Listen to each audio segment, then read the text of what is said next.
Alrighty, yo, what is going on, everybody? It's your boy, Mr. DDG94 here, back with another reaction video.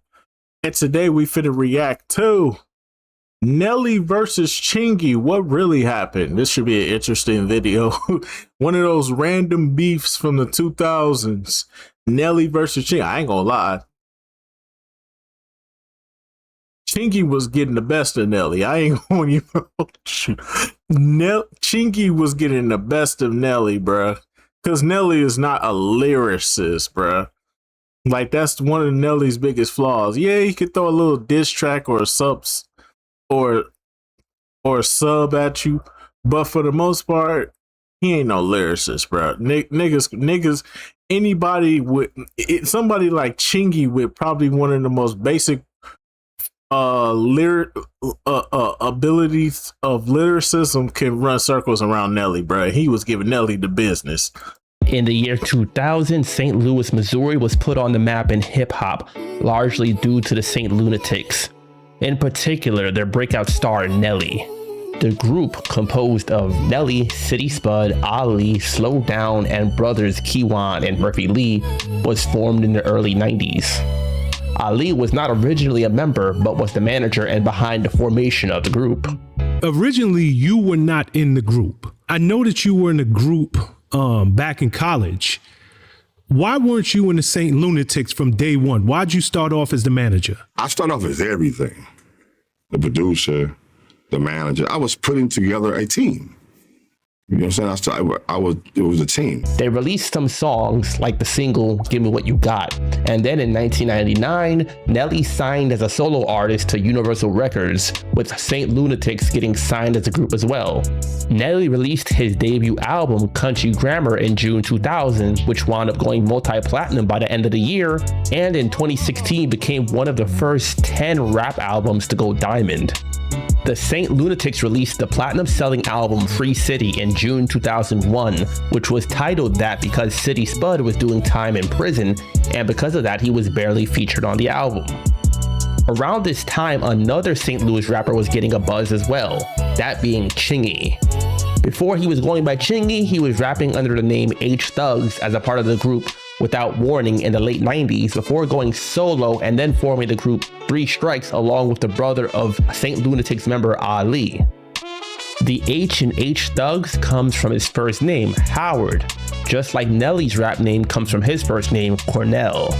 After the release of Country Grammar, Chingy wound up being an opening act for Nelly and the St. Lunatics on tour. His Jackpot album come, I think it dropped. It was something like #2 on Billboard, right there, hit single, going crazy. Was you shocked? Like, yo, like that's that little dude. That's homeboy who was running around here doing all these. By then he was with us. He was on the road with us, so it wasn't that dude then. Cause actually, right before that, he was in a group with Ali's little brother. Chingy would state that one day they were all at a get-together hosted by Nelly's road manager, and Nelly came up to him and told him that he would sign Chingy to his label Dirty ENT, but not the group. We at Yellow House, his road manager. So we all chilling there. Me and Three Strikes, we in the kitchen. We just talking to shit. Then Nelly walk in the kitchen. And so he like, this was some funny shit to me at this point. Cause he was like, shit, I signed you, but I ain't, you want with them. Wow. It was hilarious because he said that. He said that in front of all y'all. He said that. It was us three in there. He said that. Wow. And you had me being me. I'm always loyal nigga. I wouldn't do it because I was in a group, so I'm lying. This, however, didn't come to fruition, as by the end of 2002, Chingy had signed to Disturbing the Peace, or DTP, which is a label formed by Ludacris, Chaka Zulu, and Jeff Dixon. Chingy released his solo debut album Jackpot in July 2003, which featured the hit single Right There. Right There. Murphy Lee and Kiwan are featured in the video for Right There, and Murphy is featured on the song Sample That Ass. The album wound up going double platinum and made Chingy another one of the biggest rappers from St. Louis, and this is when the tension would start. A lot of people don't even know that Nelly and Chingy were beefing back in the day, and even less know that the diss tracks going back and forth actually started with Ali and Chingy. Chingy would state in multiple interviews that he and Ali had a phone call, and during it, things got heated, and Ali threatened to shoot Chingy. This is how all this beef shit kicked off. We in Atlanta, and so we on our way to, I think, a radio station. I got Chaka in the car, Keith in the car, I'm in the car, the whole Get It boy, everybody in the car. Ali called my phone and say he'll blow my head off, talking all type of shit. The Lunatics, Ali from Lunatics. Now, mind you, everybody cool now. I'm just telling you how it went. So he said he'll blow my head off. So Chaka got the phone, getting to nigga, you do. So we amped it. But this is initially what started all that. But why would he say he'll blow your head off? I leave do a lot of drugs back then. I don't even think he was thinking it. He personally told me this one time I was talking to him. So he wasn't thinking, he just saying shit. Like, I don't know. But he said the shit, and from there, a lot of people don't know behind the scenes that shit got a little more serious than you may think. According to Murphy, y'all from St. Louis. With Chingy was him leaving the group. St. Louis don't play that. And signing to DTP while Ali had plans for the group. He would also state that Ali was essentially the mastermind behind a lot of what the St. Lunatics were doing, which, taking that into consideration, it's not too surprising to hear that he essentially set the beef off too. When Chingy sat down and did his interview, he said he was on the road and Ali called him up, screaming, yelling, threatening to blow his head off. Then Shaka Zulu got on the phone with Ali. Like, where did they problems come in if Chingy was in the group with his little brother? I think Ali had plans for the group. I think Ali had plans for Chingy, just everybody who's opening up for us. I think at the time, Ali the mind thing. So even what he don't say out, I think he had plans for all of that. And at the time, Chingy was like staying at his house. It was a lot of things going on. So you would definitely have to talk to Ali about it. But I think it was something about being mad because Chingy left the group. He left his little brother and them to go get that deal. Is his little brother Misfit? Is that? No, Misfit is the other one. His little brother is Ahmad, which his name was Pazzi or something like Mozzie.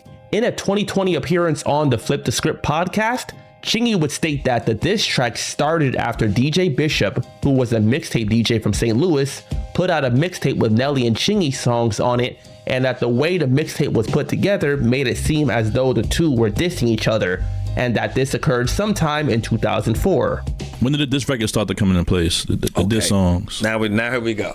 There we go. So a guy I knew named DJ Bishop, cool dude I met, we just got cool. He started doing these little mixtapes. This is like 2004. He was doing. I got to use the bathroom. I'll be right back. All right, I'm back. The mixtapes. He made a mixtape, put Nelly songs and my songs on there, but the way he placed them made it seem like we was dissing each other. He did the shit really genius. He made it really look like we was dissing. He took skits and shit, placed them together, and it made it look. When I listened to him, I was like, damn, I didn't know we was beefing like that. This motherfucking CD make you think we really got a problem. After that came out, because he put it out, the problem started escalating. It just did. So on Nelly's side, you got niggas starting to, look at it a certain way. You got niggas on my side starting to look at it a certain way.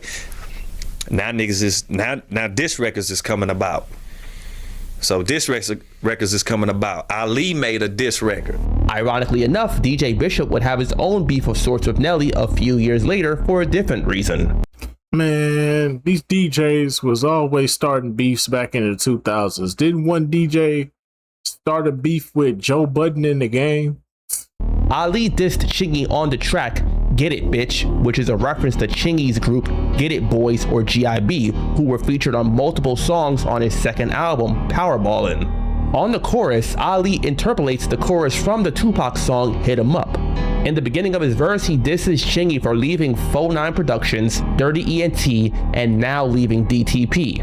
49 Productions is the record label that Without Warning released their self-titled debut album on, and of course Chingy was cool with Dirty ENT artists but never officially signed to the label, and around this time Chingy also left DTP. So over the course of a few years he had been on or around multiple record labels. Ali then goes on to take shots at each member of the Get It Boys and goes on to make threats aimed at Chingy. He then takes aim at Chingy's contracts with Luda and an alleged management deal that Chingy had with the lines.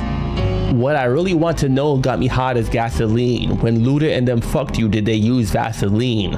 Remember the management contracts you signed? Well, I do, and when I'm ready, that Range Rover mine. Then later on, he interpolates lines from the 50 Cent song Back Down, which was a diss to Ja Rule and featured on the album Get Rich or Die Trying. Ali has the lines, "In the hood, you a mystery, you have no history. We can rap for real, so you'll get no victory."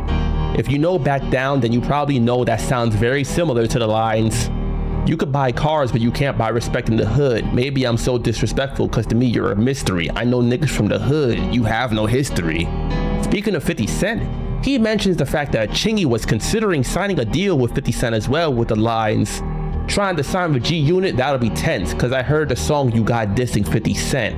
That is a reference to how when Chingy left DTP, he was in contact with 50 about becoming the co-president of G-Unit South along with Young Buck. However, that did not come to fruition. Damn. He wanted to sign me. But I was like, I had to Get It Boys, my crew, and I was like, well, what I think makes sense is you sign the Get It Boys could be a part of G-Unit along with me for us to Get It Boys. But I'm going to stay as a solo artist on Capitol. And so somehow we got into, because he was finna start G-Unit South. No, he wanted me and Young Buck to be the presidents. I wasn't able to find any song that Chingy had dissing 50 Cent, but 50 and Young Buck do have a track on a G-Unit mixtape using the beat to Chingy's song right there. If you heard some Chingy song where he was dissing 50 Cent, then share it in the comment section. I don't think he Chingy dissed 50. responded to Ali shortly afterwards with a track of his own using the beat to the 50 Cent hit single Wanksta. The intro samples the diss track No Vaseline by Ice Cube, which was aimed at NWA, and Chingy disses the Lunatics on the chorus, but mainly aims at Ali. On the first verse, he claims that he's taking care of himself financially, while Ali is only getting by because of Nelly with the lines, "I'm eating off of mine, you eating off of Nelly bread, so thank your father cause he keeping his kids fed." He starts the second verse off responding to Ali's lines about 50 Cent and the alleged management deal with the lines, "Me and 50 planned that, goes to show you how much you know. Why'd Nelly send his foot soldiers? You ran out of ammo. Ali keep it hood. This ain't about when I dropped. This about when y'all got signed, you wanted your man spot. All the rumors you using to trash my name, show me that contract and I'll give you my range." Chingy would state in interviews that Ali wanted to be as successful as Nelly and insinuate that Ali is the reason Nelly dissed him. It was certain people that was in certain people about that was starting stuff. Certain people was just starting stuff. Drugs being involved, you know, people having, you know, saying their mind ain't in the right place. And so they choosing to go about certain things in this type of way instead of having a conversation and talking like grown men. They choosing to show aggression and cause conflict, and getting in other people's ear to allow them to feel a certain way. Here's the thing: I was happy for Chingy. It was other people that was in the mix that was on your side. Yeah, that was manipulating the situation because they weren't a part of what's going on, and because me and Chingy was cool. Chingy was cool with all of the ticks. If you look at that video, Keywan and Murph is in that video. Right. Later in the verse, Chingy mentions a chain snatching incident that occurred with the lines, "Did you tell the people how you came to my block 5 cars deep begging not to get shot over a dirty ENT chain that got snatched? My nigga got a stack for that. Y'all ain't getting it back." Both Murphy Lee and Chingy had interviews in which they confirmed that the situation occurred, but they disagreed on the details. Murphy would claim that it was someone not affiliated with either side that was robbed, and Chingy would claim that he knew who stole the chain and that the chain belonged to Keywan and that he spoke to Keywan about it. And they was wearing a dirty chain. Chain gets snatched. That was an outsider. That was somebody who not even in the group, don't even rap with us, don't be on the bus with us or nothing. He just so happened to have somebody chain. They 15 it turned out to chain. be your brother's chain though. 15 chain on and just out there. And at the time, them two, Dirty and them, was beefing, and somebody told him to get from over her. According to Chingy, it happened while he was in his neighborhood filming the video for the Baller Baby remix, which features Lil Flip and Boosie from the Get It Boys, and that song was featured on his second album, Powerballin'. Baller Baby remix. I shot the video in my neighborhood in Walnut Park. Okay, one of the a guy I know was over there in the dirty. He had the dirty ENT chain on. I told him politely, take that off, tuck it in. You know what's going on right now. Why is you got the chain on? We know him, but he know them. He a mutual friend. He keep the chain on. Get it. One of the homies snatched the chain and walked away. We told you take it off. I guess he called somebody. So this is when I was telling you about True Nim, the West Side. My homeboys Tellermade and them and Woody Woo. I guess they come over there. And you got my hood, but it was Keywan chain from the Lunatics. So I told him, man, Keywan cool. So I called Keywan like, listen, I don't know why he said he shouldn't have had it on. It got took. That's what he get. This is what Keywan said. Did Keywan get it back? No, it was sold already. Nelly jumped into the beef himself in September 2004 when he released his third and fourth albums, Sweat and Suit. On the Sweat album, he has the track Another One, in which he makes a reference to Chingy. On the chorus, Nelly says, "Oh, you could search in the gutter down low, you can even wait till the mountain comes down, and if you want to wait till the river runs dry, but you'll never find another one." Then he starts the second verse with the lines, "I said I like the way you do that right there, you just remember why you do that right there." That, of course, is a reference to Chingy's hit single, Right There. And with that context, the lines from the chorus can easily be seen as a reference to Chingy as well, and how Nelly is the biggest rapper out of St. Louis, and Chingy can't compare to him. Nelly would state that this was not a diss at Chingy, and instead was just telling him to pay respect since he paved the way for Chingy. They say, I like the way you do that right there. You just remember why you do that right there. That's all I said. I could have said, fuck the way you do that right there. Or pussy ass nigga, why you do that right there. Now, that's what I should have said, obviously not, but I didn't. Later on, at the Radio Music Awards held in Las Vegas, Chingy approached Nelly to speak about the beef, but the conversation essentially went nowhere, so the tension still remained. You saw him at an event, though. You know, he said that you saw each other in October in Las Vegas. You know what I mean? And Yeah. You saw him at the Radio Music Awards. Okay, yep. That's when in Vegas, Big Bob, JD Security came and got me. Cause like I said, this was escalating. Big Bob came and got me, and it was like, man, I want y'all to talk. So we go down there.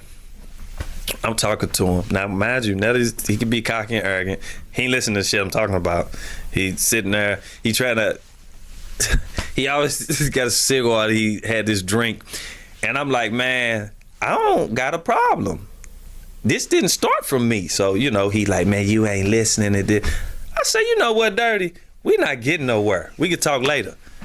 We wasn't. We was not getting nowhere. Chingy then responded to Nelly with the track We Got, featuring members of the Get It Boys. He responds to Nelly's lines from Another One with the lines, I heard that song, boy, it ain't another boy, better keep my name out your mouth among some others, boy, I've been discovered, boy, that's why you hating, boy, they like the way I do that right there, they relating, boy. Later in the verse, he makes a mention of Nelly's beef with KRS-One with the lines, the media hypes you, boy. KRS crushed you, boy. Plus 50 got you in the gym trying to get muscles, boy. Put up the chains, cars, and the platinum teeth, boy. And bring the drama of beef trouble to the streets, boy. Nelly's beef with KRS-One is a topic I recently covered on the channel, so check that out as well. And you can leave a comment with who you think did better there lyrically. Chingy released his second album, Powerballin', in November that year, and unlike Jackpot, which went double platinum within a year, Powerballin' only reached single platinum status, so it was not as commercially successful. Not long after the release of the album, Chingy released a mixtape titled The Scratch Off Mixtape Volume 1, which features multiple songs on which Chingy seems to take shots at Nelly and the St. Lunatics. One of those tracks is Chingy dissing Nelly using the Right There beat. This would be his third time releasing a song with the beat, as he released a single, then the remix featuring Trina and Jermaine Dupri, which was also featured on Jackpot, and now the diss version. The chorus samples Nelly's lines from Another One, and on the first verse he makes another reference to the chain snatching incident with the lines, I'm going down, down, baby. Yo street in a Range Rover. Say another word, this can't have your brains hang over. Hip hop ain't pop. Sell out, change over. You frustrated, wondering who snatched the chain, soldier. The Range Rover line is a reference to the chorus from Nelly's hit single, Hot Shit, from Country Grammar. Then he goes on to mention Ali and the We Got track with the lines, already had to drop Ali, now I'm coming for your crown. I put out We Got, took it, yeah ho, I hold it down. Then he goes on to make a reference to other Nelly singles with the lines, people telling me to stop cause they know how we do. Somebody said you was a country singer, is that true? But it's all in your head. If I miss, I'm shooting over and over again until I hit. Then it's drop down to get your sleep on. Boy, I don't flap my wings, nigga, I clap them things. The country line is a reference to Chingy got at this over nigga. and over, featuring country singer Tim McGraw from Nelly's album Suit. I ain't gonna lie, Chingy got at that nigga, bro. The single Flap Your Wings from the Sweat album. Then on the track Be About It, featuring Corleone, Chingy mentions some unnamed people talking about what they're gonna do, making threats. And throughout the track, he raps about being ready for beef, which, considering the situation, makes it seem pretty clear to be aimed at Nelly and the Saint Lunatics again. Then the track Country Boy Remix has Chingy rapping his verse from the remix to the Tyra B single Country Boy. On that verse, he appears to send a shot as well, as he has the line, no gold teeth, I hold heat if you hold beef. Then later on has a line about having people scared to come out of their house. Nelly, of course, was known for having grills in his mouth, and in 2005 even released the hit single Grills featuring Paul Wall, Ali, and Gipp.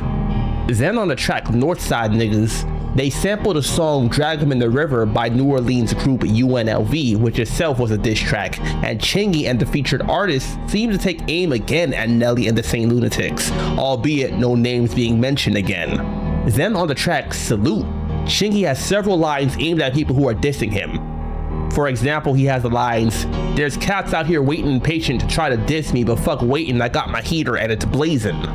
And then on the track Got Word of That, Chingy uses the beat from the Slim Thug single I Ain't Heard of That from his debut album Already Platinum.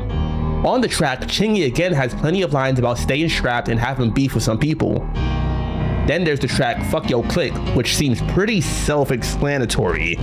Again, there's no names mentioned by Chingy and the other rappers, but I think it's fair to say the Saint Lunatics were probably the intended targets. Some years later, in a Vlad TV interview, when he was asked about the beef with Nelly, he would state that one day he ran into Nelly's sister and they had a conversation in which she told him that she wished the two of them would squash the beef and that she later on died from cancer, which he wasn't aware that she had at the time, and that conversation with her helped him squash the beef with Nelly. Ultimately, he would say the beef wound up getting squashed between the two when they both attended a Bow Wow concert and got on stage together and shook hands. Another person that played a part in squashing their beef is Nelly's cousin, Michael Johnson, aka MJ, who was murdered in 2010. On the We Got track, where Chingy dissed Nelly, he actually mentions MJ as his cousin as well. When MJ was interviewed about the beef between Nelly and Chingy, he would state that he knew Chingy since Chingy was 6 years old, and when Chingy was interviewed about the beef, would state that MJ is Nelly's cousin, but also was like a cousin to him too. Like, my people's is his people. Like, he got a cousin that's like my cousin that be with him all the time. Can't you mention MJ? Yeah. I raised the little dude since he was 6. And I talked to him, and you know what I'm saying? And he be like, look, H, I'm gonna talk to little cuz. Man, my little cousin a grown man, and he a thinking man. He just, you know what I'm saying, no guy that out here. He a thinking man, you know what I'm saying? Yeah, he'll talk to that man. So clearly, family and friends both played a part in this beef getting started, but also in it getting squashed. Later on in 2006, Chingy also made a cameo in Ali and Gibb's music video for their single, Go Ahead, alongside other Saint Lunatics members, which would imply that the beef between him and Ali was squashed as well. As you can see, this is one of those situations where it was very close to home. It didn't stay on wax given the whole chain snatching situation, but with both sides having people in the streets, we can be glad that things didn't go further than they did. Since then, Chingy and Nelly have performed together on stage on multiple occasions, so it would seem that they truly did put it behind them. This is also another one of those situations where a third party was really the cause of the beef between the two bigger artists. As you can hear from interviews the two have had, there was no real issue between them, and they both either said directly or indirectly that Ali was the cause of their feud. In fact, in September 2024, Ali filed a lawsuit against Nelly for unpaid royalties. The lawsuit listed the group as a whole initially, but the rest of the members removed themselves from it as they claimed to not have approved them being included in the lawsuit to begin with. This was following Nelly selling 50% of his catalog for $50 million, and Ali apparently felt that he should have been paid something for the help he gave to Nelly when working on his albums, which according to Ali, he wrote the majority of the Country Grammar album for Nelly. In 2025, a judge ruled in favor of Nelly, however. What are your thoughts on the Nelly and Chingy beef, or to be more exact, Ali and Nelly versus Chingy? Do you think that Chingy should have signed to Dirty ENT given the St. Louis connection and knowing? No, absolutely not.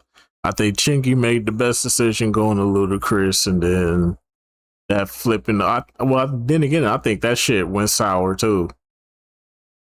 But anyways, though, yeah, that's crazy though. Yeah, that's crazy. This shit started over a death threat towards another person is crazy.